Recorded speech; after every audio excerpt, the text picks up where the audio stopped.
Welcome to Sweet Life Beat Life. We hope this video helps. You start by cleaning the track. Put a gentle high pass at about 60 to 120 Hz to remove rumble and listen for body loss.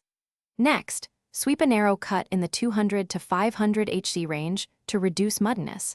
Reduce just enough that clarity returns. Then locate any nasal honk around 1 to 2.5 kHz. Notch it with a narrow cue while singing at loudest passages so you hear the effect in context. Once the mud and nasal issues are under control, shape tone for presence. Apply a gentle wide boost between 3 and 6 kHz, plus 2 to 4 decibels, to bring forward consonants and clarity. Then add a light air shelf or bell from 8 to 12 kHz to give breath and sheen without harshness. If sibilance appears, prefer dynamic EQ or a narrow band compressor on those frequencies, so the control only acts when the sibilant peaks occur rather than dulling the entire vocal. Finish by auditioning the EQ in the full mix. Small adjustments of 1 to 2 decibels will often solve balance issues. Favor subtractive EQ to create space, then use gentle boosts for character. Avoid large boosts that push peaks.